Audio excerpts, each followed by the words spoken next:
मुखार विंद पर दूध चढ़ाकर हमने अपनी गोवर्धन की परिक्रमा को आगे बढ़ाया और आप भी दर्शन कर लीजिए, देख लीजिए किस तरीके से मुखार बिंद पर ये गोवर्धन शिला है जिसके ऊपर लोग दूध से अभिषेक कर रहे हैं, दूध चढ़ा रहे हैं। और इसके बाद में हमने आगे की तरफ प्रस्थान किया और आप देख लीजिए ये सारा का सारा जो एरिया है ये गोवर्धन पर्वत है। यहाँ पर जाली लगी हुई है, आप देख लीजिए। आपको बिल्कुल पास से भी हम गोवर्धन पर्वत दिखाने की कोशिश करेंगे। तो बोल दीजिए गोवर्धन महाराज की जय। ये गोवर्धन शिला है। अभी जो ये गोवर्धन शिला मंदिर है आप देख लीजिए, दंडवती गोवर्धन शिला मंदिर, और ये दाऊ जी का मंदिर था। यहाँ पर इस मंदिर के भी आप दर्शन कर लीजिए। उसके बाद में फिर आपको हम गोवर्धन पर्वत दिखाएंगे कि गोवर्धन पर्वत के ऊपर भी एक मंदिर बना हुआ है, हम उस मंदिर को भी दिखाएंगे।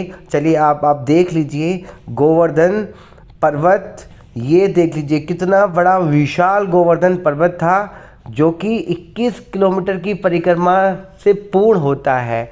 तो ऐसे योगी, ऐसे शक्तिशाली, ऐसे सशक्त प्रभु थे हमारे जिन्होंने सिर्फ एक उंगली पर ही गोवर्धन पर्वत को उठा दिया था और समस्त ब्रजवासियों को उस पर्वत के नीचे स्थान दे दिया था। तो चलिए अब इस गोवर्धन पर्वत है जो इसके ऊपर भी एक मंदिर बना हुआ है, देख लीजिए। यहाँ से लोगों को चढ़ने में उतरने में काफ़ी डिफ़िकल्टीज होती है, बावजूद इसके लोग ऊपर जाते हैं और नीचे उतरते हैं।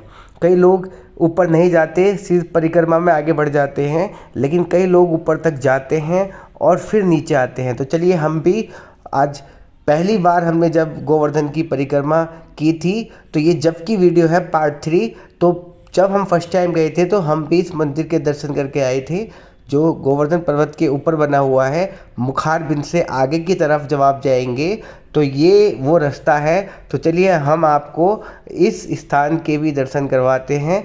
यहाँ से आपको बहुत ही सुंदर नज़ारे दिखेंगे, बहुत ही सुंदर। देख लीजिए, अब आप ऊपर से देख पा रहे हैं गोवर्धन पर्वत को, कितना सुंदर नज़ारा, कितना सुंदर व्यू आप ऊपर से देख पा रहे हैं। और देख लीजिए सभी लोग ऊपर जा रहे हैं। अभी थोड़ा सा और ऊपर है ये मंदिर, काफ़ी सारी सीढ़ियाँ हैं और काफ़ी सारी डिफ़िकल्टीज़ के बाद आप इस मंदिर के अंदर आ पाते हैं जहाँ ठाकुर जी विराजमान हैं, जहाँ गोवर्धन महाराज विराजमान हैं और उनकी पूजा अर्चना की जाती है। तो सबसे पहले आप बोल दीजिए राधे राधे, गोवर्धन महाराज की जय। अब आप दर्शन कर लीजिए, ये सुंदर सा मंदिर, ये सुंदर सा व्यू उस स्थान का है जहाँ गोवर्धन पर्वत के ऊपर जो मंदिर बना हुआ है।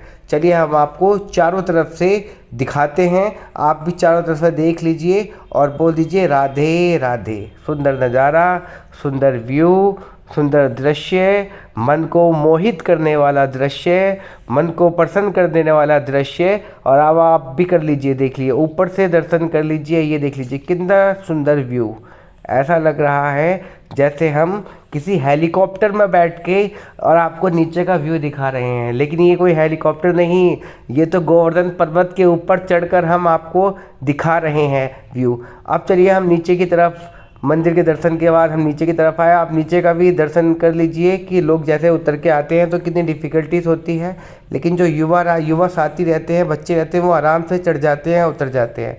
चलिए अब हम अपनी गोवर्धन परिक्रमा में आगे की तरफ बढ़े। चलिए आप भी हमारे साथ में इस वीडियो में बने रहें। और ये जो रास्ता है, ये गोवर्धन जब आप परिक्रमा करते हैं तो अंदर का रास्ता है, एक रोड वाला रास्ता है, एक अंदर वाला रास्ता है। तो अंदर वाला जो रास्ता है वो बड़ा ही मिट्टी वाला रास्ता है और बड़ा ही मन लगता है अंदर वाले रास्ते में। छाँव रहती है, ठंडी ठंडी हवाएं चलती हैं, पेड़ पौधे हैं, तो बिल्कुल अच्छी फीलिंग्स आती है। आपको बंदर्स मिलते हैं अंदर और काफ़ी सारे साधु संत अंदर बैठ के तपस्या कर रहे होते हैं। तो आप भी इस रास्ते से भी जाएं। अगर आप गोवर्धन की परिक्रमा जब करें तो कोशिश करें कि आप इस रास्ते का भी प्रयोग करें।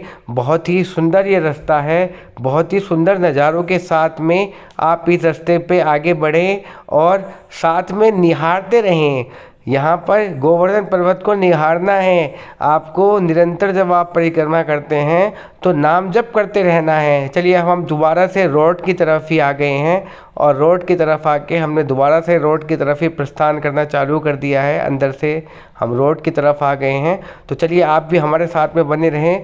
गोवर्धन परिक्रमा में आपको कई लोग दंडवती परिक्रमा करते हुए लोग मिलेंगे। ये गोवर्धन परिक्रमा में कई जगह भंडारे चलते रहते हैं। तो कोशिश करें कि जब आप गोवर्धन परिक्रमा कर रहे हैं तो कोशिश करें कि आप किसी भी प्रकार का कोई भंडारा वगैरह कोशिश करें ना खाएं। अगर आपके पास अपनी धन व्यवस्था है तो अपने पैसों से ही आप भंडारा लें, अपने पैसों से ही आप जल लें और पिए।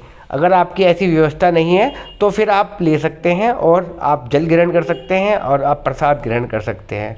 लेकिन अगर आपकी अपनी व्यवस्था है तो आप कोशिश करें कि आप अपने पैसों से ही जल, अपने पैसों से ही भोजन खरीद कर और ग्रहण करें।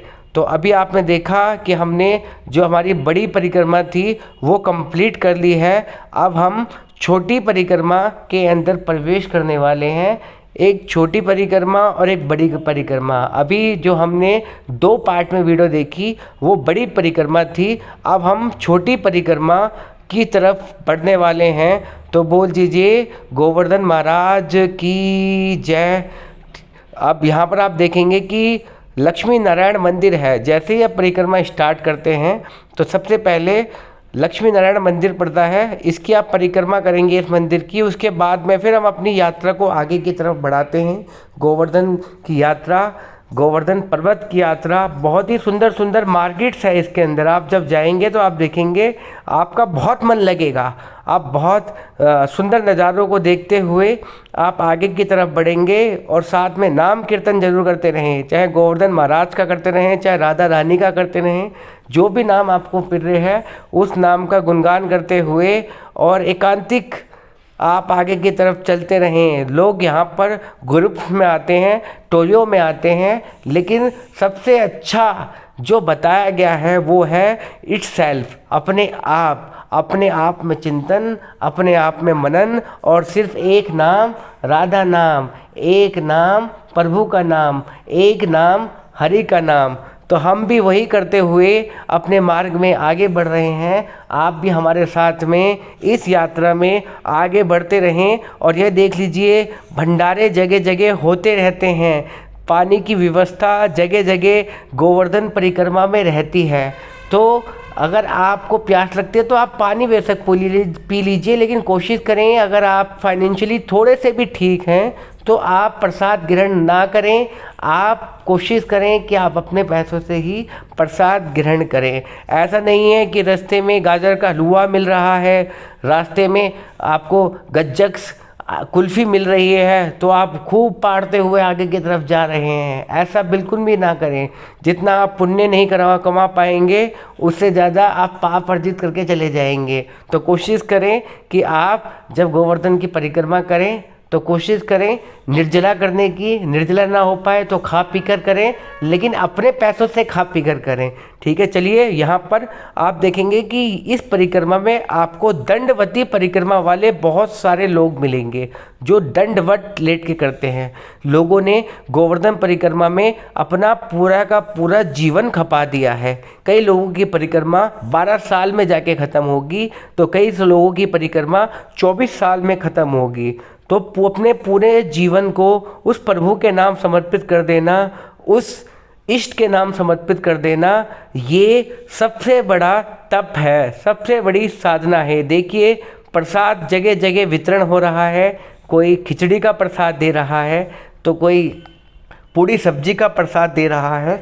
आप भी हमारे साथ में बने रहें और देखते रहें। देखिए रास्ते में आपको कर्तव्य दिखाते हुए बच्चियाँ भी दिखेंगे। देख लीजिए यहाँ पर रस्सियों के ऊपर कर्तव्य दिखाती ये प्यारी सी गुड़िया। चलिए अब हम और आगे की तरफ बढ़ते हैं।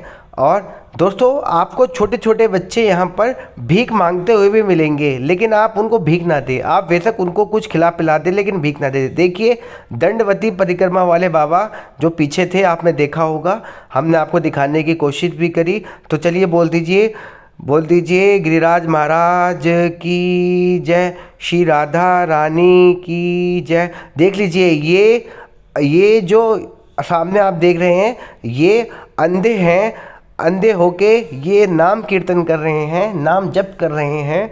ठीक है, तो आप और हम तो आँख वाले हैं, हम क्यों नहीं कर सकते। आप सुंदर सुंदर मंदिर बने हुए हैं रास्ते में, आप सुंदर सुंदर मंदिरों के दर्शन करते हुए, सुंदर सुंदर आकृति स्मृति देखते हुए और आप आगे की तरफ बढ़ते रहें, प्रभु का गुणगान करते रहें, प्रभु का चिंतन करते रहें, प्रभु का मनन करते रहें और आगे की तरफ बढ़ते रहें। आगे आपको बहुत सुंदर सुंदर चीज़ें, ये देख लीजिए ये गौशाला है, देख लीजिए ये गाय हैं, गाय माता हैं और यहाँ पर आप चाहें तो चारा खरीद के गौ माता को चारा खिला सकते हैं। गौ सेवा हमारे हिंदू धर्म में कहा भी जाता है कि पहली रोटी गाय की, तो गाय की पहली रोटी गाय माता को ज़रूर खिलाएं और कोशिश करें कि जब आपको समय मिले तो गौ सेवा ज़रूर करें। आप चारे के रूप में सेवा कर सकते हैं या आप अन्य किसी रूप में सेवा करना चाहें तो आप अन्य किसी रूप में भी सेवा कर सकते हैं। उसके बाद में हम दोबारा से अपनी यात्रा के लिए आगे बढ़ गए। आप मेरे साथ में बोलते रहें राधा बल्लभ श्री हरिवंश, राधा राधा, गोवर्धन महाराज की जय। ये दंडवती वाले बाबा हैं जो आपने देखा। तो आप हम और आगे की तरह, ये बहुत प्राचीन पेड़ हैं, यहाँ पर बहुत सुंदर सुंदर प्राचीन पेड़ मिलेंगे। कहते हैं कि वृक्ष के अंदर अगर आप पेड़ भी है तो ये किसी न किसी जन्म के ऋषि हैं, ये किसी न किसी जन्म के पुण्य किए हुए लोग हैं जिनको वृक्ष में पेड़ बनने का, पशु पक्षी बनने का सौभाग्य प्राप्त हुआ। तो आप जब भी व्रज में आएँ तो कि पेड़ों से भी वार्तालाप करने की कोशिश करें, पेड़ों को भी निहारें। देखो जैसा भाव, भगवान भाव के भूखे हैं, तो जब जैसा ही आप भाव रखेंगे वैसे ही चीज़ें प्रतीत होने लगती हैं। दोस्तों जब मैं ब्रज में पहली बार आया था तो मेरे भाव वैसे नहीं थे जैसे भाव आज मेरे हैं। आज मैं जब निधि वन के अंदर जाता हूँ और निधि वन के अंदर जाके जब मैं वृक्षों को देखता हूँ तो मुझे साक्षात गोपियाँ नज़र आती हैं।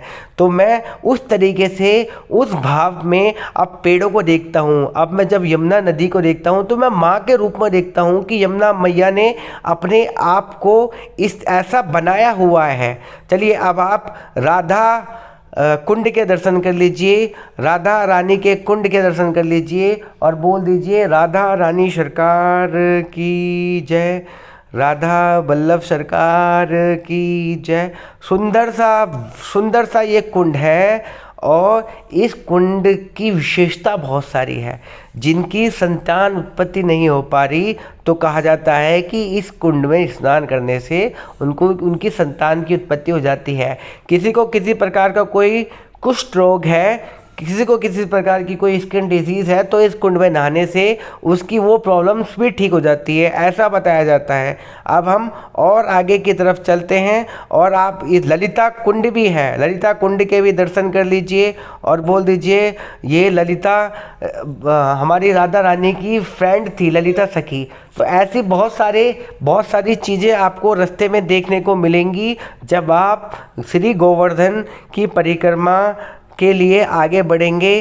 अब आप देखेंगे कि श्याम कुंड भी है, उधर राधा कुंड और इधर श्याम कुंड, तो दोनों राधा कुंड और श्याम कुंड दोनों कुंड बने हुए हैं पास पास में, बगल बगल में। आप उसके भी दर्शन कर लीजिए और बोल दीजिए श्याम राधा रानी की जय, बाके बिहारी लाल की जय। चलिए अब हम आगे की तरफ बढ़ते हैं और आगे की तरफ भी आपको दर्शन करवाते हैं। आगे बने हुए चीज़ों के, आगे बनी हुई परिक्रमा के मार्ग में जो आगे जैसे जैसे चीज़ें पड़ रही हैं वैसी वैसी चीज़ें हम आपको बताने की कोशिश कर रहे हैं।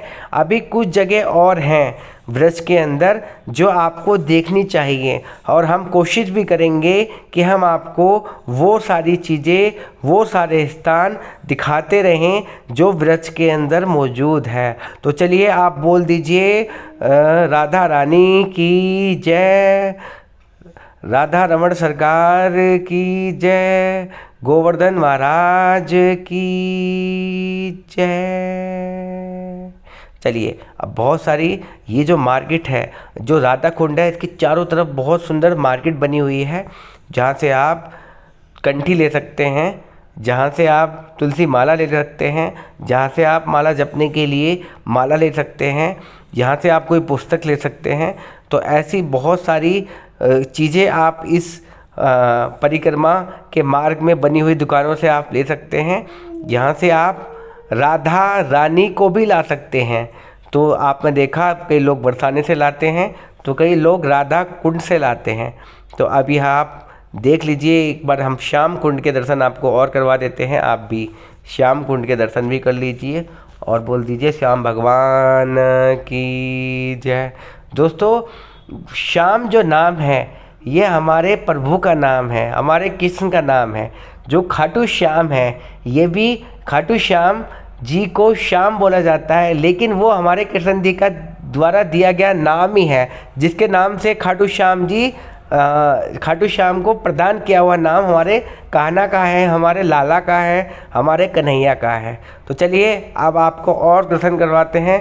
ये आप कर लीजिए, ये कुसुम सरोवर है दोस्तों, बहुत ही सुंदर। यहाँ पर आप डक भी देख सकते हैं, यहाँ पर बत्तख भी हैं, डक्स भी हैं, और बहुत कुसुम सरोवर के अंदर भी हम आपको अंदर ले जाके भी रात के समय इसके अंदर लाइटें जल जाती हैं और बहुत ही सुंदर नज़ारा देखने को मिलता है। आप जब रात्रि में यहाँ पर आएंगे तो आप देखेंगे कि एक अलग ही दुनिया दिखेगी आपको कुसुम सरोवर के अंदर।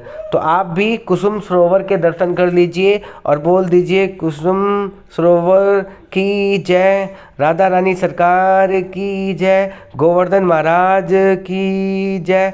चलिए अब हम परिक्रमा में और आगे की तरफ बढ़ते हैं। अब कुछ ही रास्ता शेष रह गया है और आप देख लीजिए, ये परिक्रमा मार्ग में झाड़ू से परिक्रमा कर रही हैं, यानी कि सफाई करते हुए परिक्रमा भी कर रही हैं और रास्ते की सफाई भी कर रही हैं। तो ये बहुत चल रहा है, इस तरीके से भी आप कर सकते हैं। अब हर गोकुल, गिरिराज जी, प्राचीन मंदिर, कान वाले, ऐसे बहुत सारे छोटे छोटे मंदिर आपको परिक्रमा के मार्ग में मिलते हैं। आप उन मंदिर को दर्शन करते हुए आप आगे की तरफ परिक्रमा में बढ़ सकते हैं। अब थोड़ी ही देर में गोवर्धन पर्वत के एक बार आपको पुनः हम दर्शन करवाएंगे। आप दर्शन करवा गोवर्धन महाराज के दर्शन कर लीजिएगा और बोल दीजिएगा राधे राधे।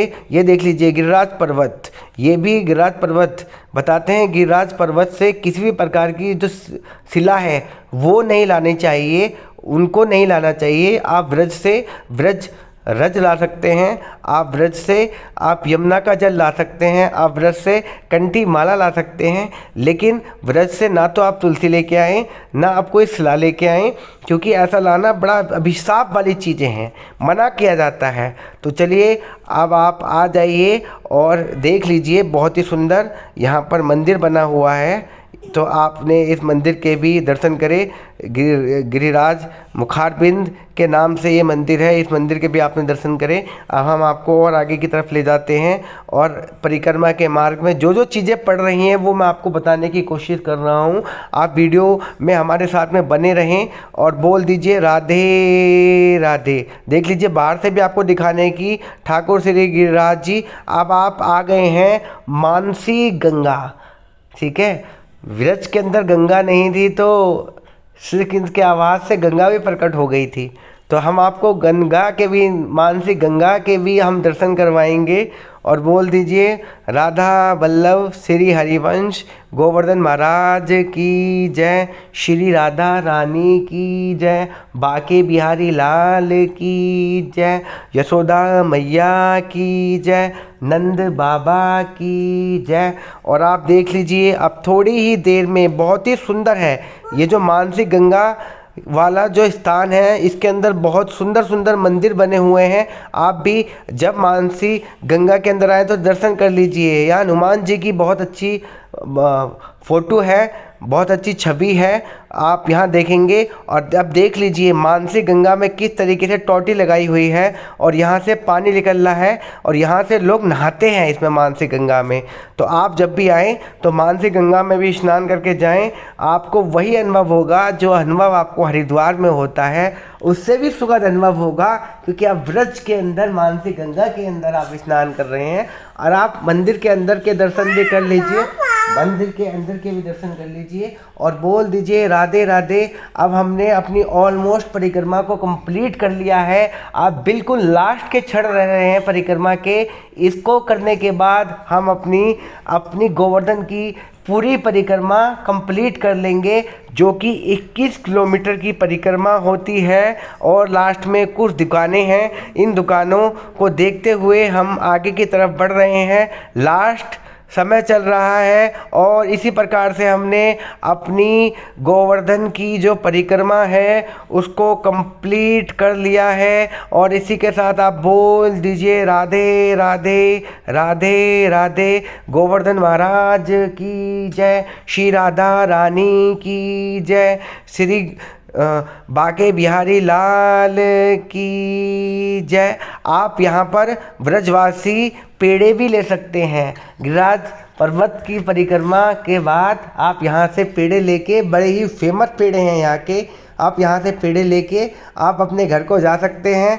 और गोवर्धन की पूरी यात्रा आपने इस वीडियो में देखी। हमने आपको इस वीडियो में आपको मुखार बिंद से लेकर और हम अपने आपको मानसी गंगा तक के दर्शन करवाए। अब आप इस वीडियो में थोड़ी दूर और चलेंगे तो आपको जहाँ से बड़ी परिक्रमा स्टार्ट होती है उसी स्थान पे पहुँच जाएंगे और यहाँ से आपकी पूरी की पूरी परिक्रमा स्टार्ट होती है और यहीं पर आपकी पूरी परिक्रमा ख़त्म होती है। और इसी के साथ बोल दीजिए राधे राधे।